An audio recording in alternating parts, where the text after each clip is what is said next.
memang aliran air di Kayan itu kan tidak mengalir dari awalnya kan, bukan menghambat kan, tapi Bapandiran santai. Assalamualaikum warahmatullahi wabarakatuh. Nah, ini kita hari ini dalam acara Bapandiran Santai. Nah, podcast kantor berita Antara Kalsel.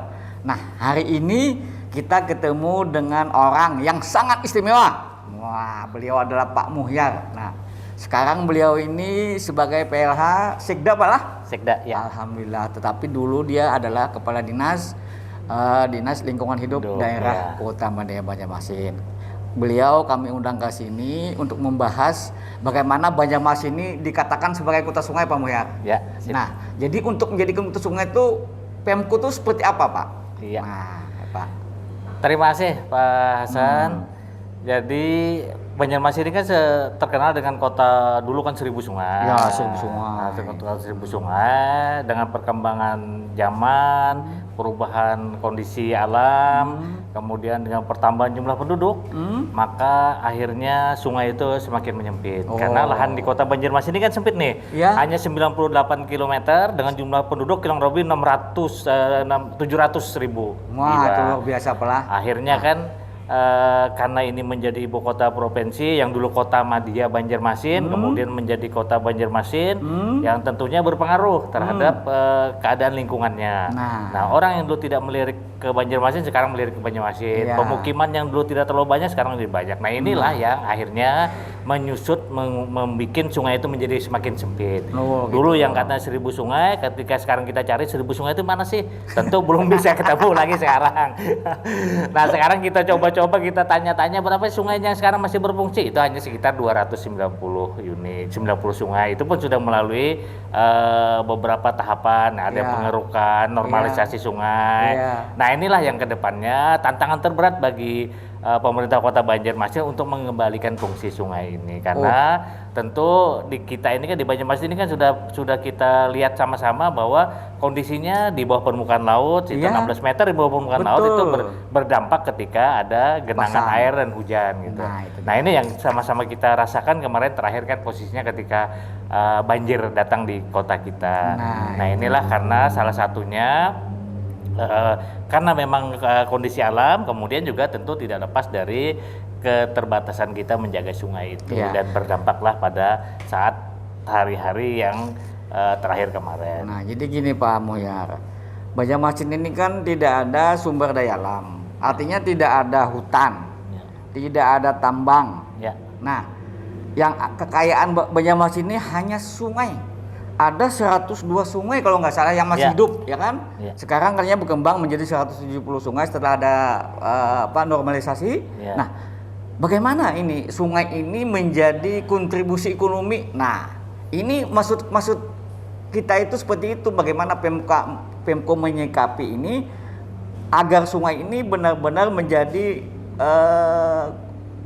daya tarik dan menjadi kontribusi ekonomi lah, kan? Itu gimana tuh Pak? Ya, sekarang kan kondisinya terakhir kemarin ada 102 sungai, kemudian ada 170, kemudian terakhir juga sudah dinormalisasi menjadi 290. Nah, sungai ini kan sebetulnya urat nadi kehidupan di warga Kota Banjarmasin. Kita lihat dulu mereka menggunakan sungai ini untuk transportasi air, misalnya jukung lewat, mereka bisa membawa hasil panennya, hasil taninya menjual lewat jukung. Nah, sekarang kan agak sulit nih. Nah, sekarang sudah kita mulai normalisasi dan kita berharap ke depan ini bisa kembali geliat ekonomi masyarakat lewat sungai ini bisa lebih bagus. Nah, salah satunya yaitu pemanfaatan sungai ini melalui ikon pariwisata. Nah, ini kan kita yang bisa dijual kan? Nah, itu bisa dijual pariwisata. Tapi kalau sungainya tidak bisa dilalui, apanya yang mau dijual? Nah, sekarang kita lihat ada sungai besar, misalnya sungai yang di depan-depan Sabila dan sebagainya itu masih bisa dilewati lah. Nah, ini yang harus nah, inilah peran pemerintah kota dan bersama dengan kawan-kawan komunitas pecinta lingkungan yang sangat kita perlukan untuk sama-sama membantu kita untuk menjaga sungai selain masyarakat di sekeliling kita. Dari hal yang terkecil lah. Nah, kan biasa-biasa Pak, dulu kan ketika dibuka jendela mereka buang sampah ke sungai. Sekarang coba kita ingatkan lagi bahwa sungai ini adalah urat nadi kehidupan kita. Dan inilah pelaku-pelaku ekonomi yang dulu memanfaatkan sungai ini yang harus kita sama-sama jaga. Nah, kita minta bantuan juga dengan beberapa komunitas untuk sama-sama menjaga sungai, dan salah satu kita berharap sungai ini bisa menjadikan pendapatan asli daerah kita ketika pariwisata datang ke Banjarmasin, orang berkunjung ke Banjarmasin tentu tujuannya adalah untuk melihat sungai. Gimana sungainya, tapi kita harus juga menjaga sungai itu. Jangan nanti ketika orang datang, oh sungainya seperti ini aja, besok-besok mereka nggak datang lagi kan. Nah, itu dia. Nah, jadi catatan kita lah ya. Jadi sebenarnya gini Pak Muhyar, sebenarnya kalau di kota-kota besar artinya sungai itu adalah tolok ukur tata kelola kota, Pak. Jadi kalau dikala sungai itu baik, maka tata kelola itu kota itu baik. Tetapi dikala sungai itu jelek, berarti tata kelola itu jelek kan? Ukurannya seperti itu. Nah, makanya kita berharap bagaimana Pemko ini menjadikan sungai ini benar-benar menjadi beranda depan. Tapi sekarang alhamdulillah dengan ada pembangunan Siring menjadi 5 km ini udah luar biasa, Pak. Ini ikon kota nih, Pak. Ada Siring Sudirman, ada Siring Tindian. Nah, ini menjadi pasar terapung di situ, menjadi objek wisata, ada patung bekantan, ada menara pandang yang tidak ada di daerah lain memiliki seperti ini. Nah, kedepannya nih nanti gimana ini Pak lagi kira nih Pak? Di kota ini kan dulu ada dinas sungai ya. Iya. Dinas sungai. Nah, dinas sungai itu yang jasanya luar biasa bagi kita. Itu ya? Nah, itu luar biasa itu. Kalau misalnya dulu dengan tidak ada dinas sungai atau ditangani PUPR, itu pembangunan Siring itu bisa 50-60 tahun baru bisa selesai. Itu. Nah, ternyata dengan adanya dinas sungai mereka bisa mencari dana dari pusat, APBN itu ya. APBN, dana APBN, sehingga Siring yang sekarang kita lihat itu sudah bisa terlihat. Nah, jadi kan jelas bahwa dinas yang menangani sungai itu adalah dinas sungai, dan itu fokus untuk menangani sungai dan drainase, Nah, sekarang kan dinas sungai itu sudah mulai digabung dengan dinas PUPR. Iya, jadi bidang malah. Iya, sebetulnya kita punya keinginan itu diaktifkan kembali lah.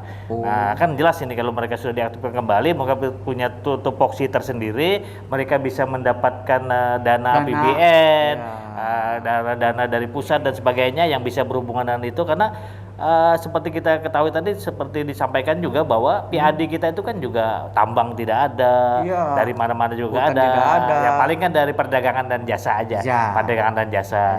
Nah, akan lebih menarik ketika orang datang ke kota, itu pengunjung datang dan ingin melihat berwisata sungai gitu. Nah, ini yang harus di ke depan kita pikirkan lagi lah ke depannya untuk dinas itu. Betul. Sebenarnya jadi memang benar, dikala kita menjadikan sungai sebagai berada depan, berarti kan upaya kita ini harus banyak nih yang mendukung kan. Ada dananya, ada sumber daya alamnya, sumber daya manusianya. Kalau dulu kan ada dinas, sekarang jadi bidang. Nah, ini kan kecil jadinya Pak. Nah Pak, usaha untuk mengembalikan menjadi dinas tuh ada nggak Pak? Itu sampai di mana Pak? Kemarin kita coba usulkan lagi untuk di pemekaran, pemekaran dinas itu bisa dibentuk ke dinas sungai lagi gitu. Tapi ada ketentuan-ketentuan dan aturan-aturan tertentu yang skornya tidak memungkinkan untuk kita membuat dinas sungai lagi. Itu skor dari mana Pak? Nah, dari pusat. Jadi dari pusat, dari kementerian, atau dari kementerian, PO? Dari kementerian. Kementerian Dalam Negeri ya. Itu ada skornya, misalnya luasannya harus sekian, jumlah penduduknya harus sekian. Nah, ini juga sebetulnya ini juga menjadi catatan lah nanti dengan dukungan kawan-kawan di DPR mungkin. Nah, ini juga harus menjadi catatan bagi mereka ke depan. Satu wilayah itu tidak bisa dilihat dari satu aturan yang baku gitu. Kan kita lihat kondisi wilayahnya. Kondisi wilayahnya, kebutuhan wilayahnya, Pak. Ya, seperti Banjarmasin, Kalimantan Selatan ya, Banjarmasin lah khususnya, bahwa kota kita ini kan kota sungai nih. Berarti kan keberadaan dinas itu memang sangat diperlukan untuk itu. Nah, kita harapkan dukungan-dukungan dari kawan-kawan di pemangku kepentingan lainnya untuk bisa membantu ke depan ini dinas ini bisa dibentuk lagi sehingga mereka bisa fokus dengan jumlah sungai yang sekian banyak. Nah, ternyata ditangani oleh satu bidang itu bukan hanya menangani sungai aja, dia kan yang lain aja kan juga kan. Kalau di dinas kalau dulu ada dinas ada beberapa bidang kan, sekarang jadi bidang menangani bukan sungai saja. Itu kan juga jadi catatan. Dulu kan satu dinas itu kan ada bidangnya ada 4, ada sekretaris 5.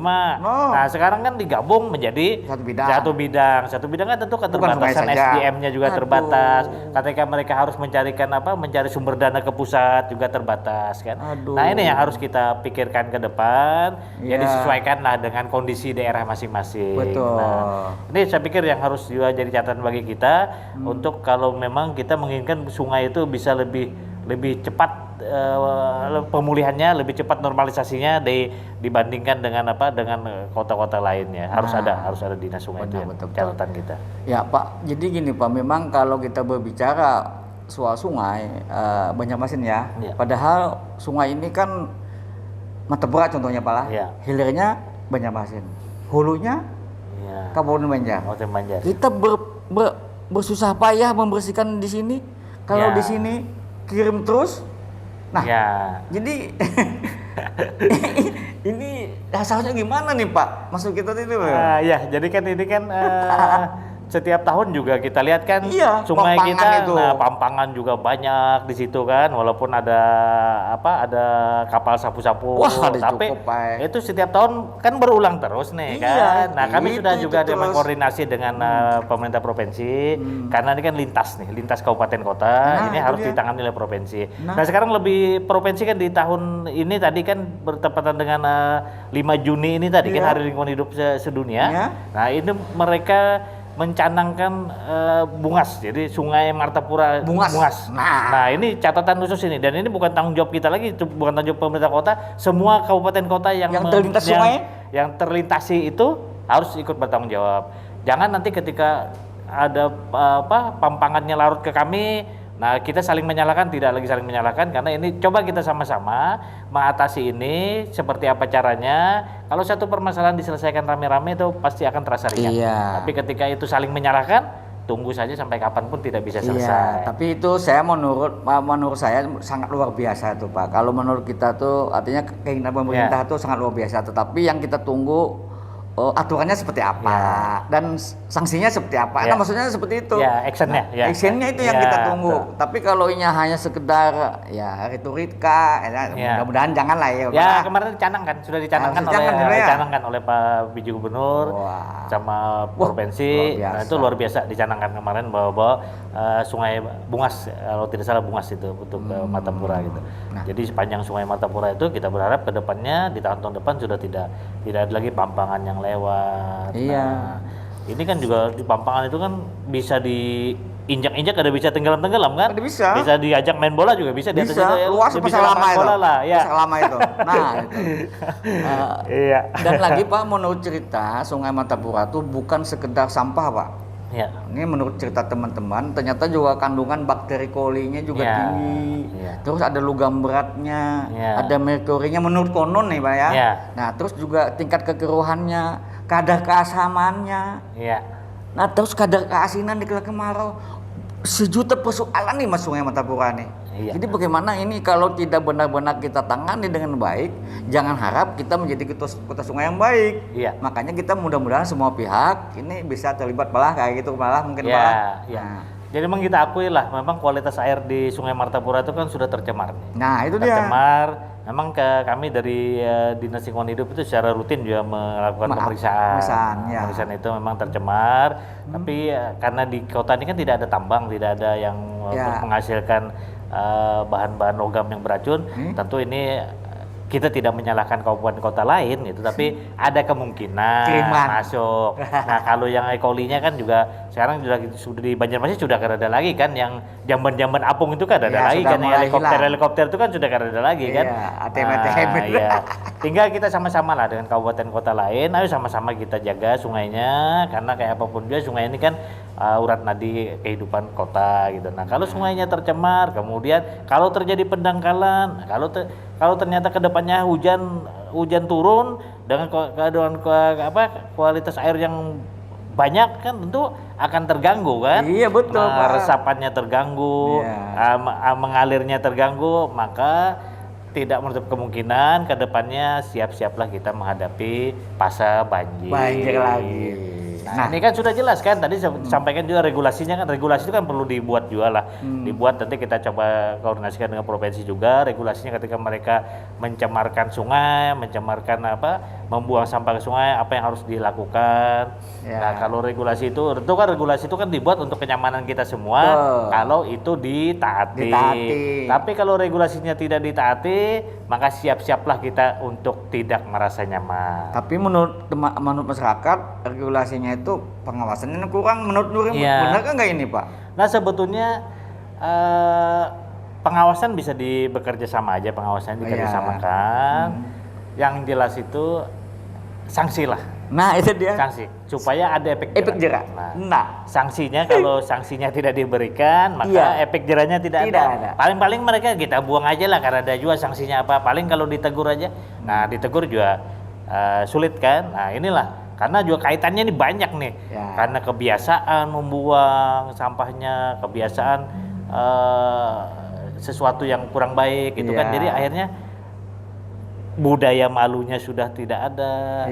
Coba aja kita lihat aja lah, kita masih melihat di jalan-jalan, ketika ada mobil yang menengah ke atas masih ada aja yang buka pintunya, kacanya lempar. Ini kan budaya kayak itu yang memang berat Pak. Tapi kalau semangatnya sama, untuk kita semua, untuk keperbaikan, untuk kenyamanan bersama, kemudian sungai di Kota Banjarmasin itu manfaatnya juga besar bagi kita. Nah, kita juga sudah mengalami apa yang kemarin kita alami, banjir. Nah, ini juga harusnya menjadi pelajaran bagi kita ke depan. Jadi gini Pak Muhyar, saya ini terus terang ya, saya kaget loh kemarin itu waktu pernyataan Pak Muhyar itu di saat kita memperingati Hari Lingkungan Hidup.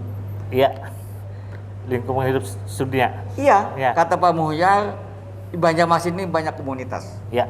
Komunitas itu adalah aset, aset pemerintah. Nah, makanya pemerintah harus hadir.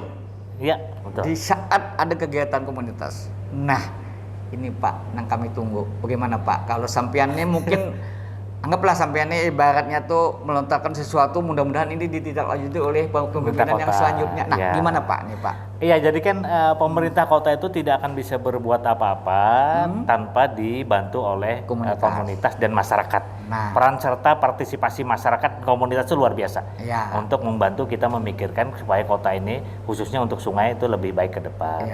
Nah, komunitas itu kan aset kita, aset pemerintah kota yang harus dijaga.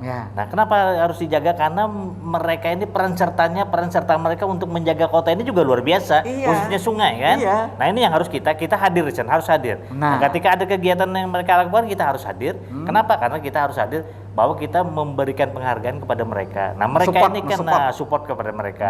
Saya pikir mereka itu bekerja kan juga dengan tanpa pamrih kan, tidak berharap apapun juga kan. Tapi ketika kita hadir di sana, mereka paling tidak merasa dihargai. Merasa dihargai. Inilah yang tetap harus dijaga oleh pemerintah kota. Karena mereka ada satu kegiatan, ya hadirlah kita ke sana, yang melalui SKPD terkait. Nah, mereka tidak perlu dibantu apa-apa, tapi ketika hadir di sana ikut berpartisipasi, ya tentu persoalan di kota ini akan semakin ringan ketika kita bersama-sama kita tanggulangi. Nah, ini harus dijaga karena mereka ini kan juga perannya kan luar biasa nih untuk kota. Jadi pemirsa, jadi sebenarnya di Banjarmasin ini banyak sekali komunitas. Jadi ada namanya Forum Komunitas Hijau. Itu bekerja untuk sungai itu hampir setiap minggu Pak. Ya, artinya minimal mengedukasi lah, mengedukasi pelajar, masyarakat, dan juga membersihkan sungai. Terus ada lagi perkumpulan hijau daun Pak. Nah, juga seperti itu. Terus ada lagi masyarakat peduli sungai. Yang terakhir ini Pak, yang muncul ini adalah perkumpulan teratai Banjarmasin. Nah, ini menurut mereka kenapa ini dibentuk? Karena Banjarmasin ini memiliki maskot kota tuh teratai Pak, tanamannya. Sementara untuk binatangnya adalah ikan kelabau. Nah, tetapi menurut mereka kenapa teratai kok dimatikan terus? Sementara teratai itu di mana-mana banyak. Alangkah eloknya. Alangkah eloknya jika 102 sungai atau 170 sungai itu di sini ada merah dengan teratai, di sini ada ungu dengan teratai, di sini ada putih dengan teratai.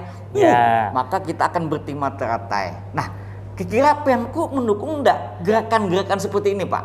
Nah, kami dari pemerintah kota sangat mendukung sebetulnya Nah, itu, Pak. Sangat itu dia. mendukung gitu. Nah, itu dia. Nah, karena kan ada tadi komunitas forum komunitas hijau, ada kemudian hijau daun, ya, Meringai. kemudian ada yang teratai. Teratai. Nah, itu kemarin ketika teratai itu ditanam di sepanjang Sungai Ayani itu kan, Ya. nah itu kan luar biasa sebetulnya, bagus sekali kan. Bagus. Nah, lalu memang ada beberapa SKPD terkait yang tidak memahami itu gitu, tidak memahami itu, dan pekerja-pekerjanya kemudian membersihkan itu.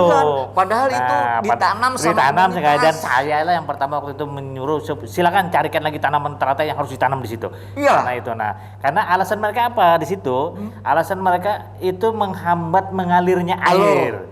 Menghambat mengalirnya air, sebetulnya bukan menghambat air, bukan tanaman teratai itu yang menghambat alirnya air, tapi memang aliran air di Kayan itu kan tidak mengalir dari awalnya kan, bukan menghambat kan, tapi itulah. Nah, kalau ke depannya kami berharap ayo kita sama-sama komunitas teratai, kita sama-sama.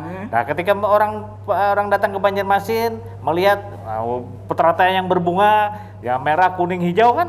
Hijau nggak ada yang merah, kuning ya. Nah, itu kan luar biasa kan. Nah, misalnya lewat putih ya, lewat di Ayani itu aja kan. Nah, sekarang kan Ayani kan sudah dimulai dinormalisasi nih. Jembatan sudah dirapikan, mungkin dalam beberapa waktu ke depan itu bisa selesai lah. Karena jadi maksud saya bisa ditanam lagi di sana, tapi kita coba nanti seperti apa harusnya Ayani itu supaya airnya bisa mengalir. Bukan karena maksud saya gini Pak, maksud saya teratai. Ya, seragam lah pendapat kita ini Pak. Ya bagus, jadi beberapa wilayah nanti kita tanam aja kita bahas. Kita sampaikan karena masukkan itu maksud saya gitu, SKPD yang terkait kita masukkan. Kalau ini ditanam jangan dibuang. Jangan dimatikan. Kalau perlu ditambahi lah. Tambahi lagi ya lah. Ini menurut mereka sahabat. Ini sarang ular. Ini sahabat, ini gulma. Ya, bukan itu ya Bunda, karena memang di sana airnya kadang mengalir. Nah, kalau sudah padat berarti sebaiknya tuh ya mungkin sebagian dirapikan. Nah, seperti yang di depan di Hasan Basri ini kan, depan gedung wanita itu kan bagus kan, kelihatan lah. Paling kadang kalau kita lagi suntuk, lagi pikiran yang kada tapi nyaman, misalnya banyak pekerjaan sebagainya, ketika melihat itu yang berbunga-bunga kan, ya ikut berbunga-bunga juga, ya senang hati lah. Itu bisa memperpanjang usia kita. Itu dia Pak. Tahu lah nggak Pak? Iya. Menurut teman-teman, Banjarmasin ini bisa cantik-cantik ceweknya Pak. Asal tadi teratainya banyak, sejuk, teduh, orang akan tersenyum. Tapi kalau gersang, orang merengut, maunya masam, tuha lakas tua. Nah itu dia. Makanya kita harapan kita bagaimana ini kita sinergi antara komunitas ini dengan pemerintah ini. Nah sekarang juga alhamdulillah Pak, katanya Pemko juga membentuk semacam pemangku sungai itu gimana Pak? Nah, jadi kan dulu lagi awal kan ada 50 pemangku sungai nih, waktu yang kita kokohkan di Menara Pandang kan, kemudian di depan Pemko kan. Nah, itu ada sekitar 50 kan waktu itu. Nah, berjalannya waktu pemangku ini mulai tidak berfungsi sebagaimana mestinya. Nah, ke depan kami sudah mulai lagi nih. Pemangku nih sudah kita libatkan lagi, kita bentuk lagi pemangku-pemangku baru selain memanfaatkan pemangku yang lama. Nah, mereka kita beri kepercayaan untuk mengusulkan sungai-sungai mana yang jadi tanggung jawab mereka untuk kita lombakan di tahun kemarin dan tahun ini. Sudah beberapa tahun sudah kita lombakan. Nah, jadi pemirsa walaupun sebenarnya dananya minim, mereka tetap aja luar biasa. Pemko ini memilikikan sungai ini dengan cara macam cara, salah satu adalah melalui pemangku. Nah, kita berharap bahwa Banjarmasin ini benar-benar menjadi kota sungai. Kita iri loh kalau kita melihat Belanda. Wah, luar biasa, padahal menurut ceritanya alamnya sama saja. Luar biasa sungai benar-benar menjadi berada depan. Nah, apalagi kalau nantinya kalau Banjarmasin ini sudah menjadi kota yang elok dengan teratainya, luar biasa. Maka kita harapkan Banjarmasin tidak kalah dengan Venesia, Italia. Banjarmasin tidak kalah dengan Bangkok. Banjarmasin tidak kalah dengan Netherlands.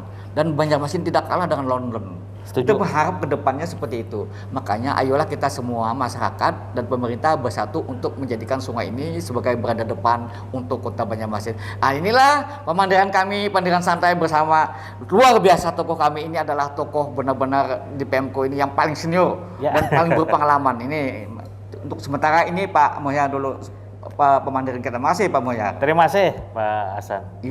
Sama-sama lah, mudah-mudahan ke depan ini bisa dengan semangat dan niatnya sama. supaya Banjarmasin lebih baik ke depannya di kepemimpinan Pak Ibnu Sina yang kedua. Terima kasih. Dai.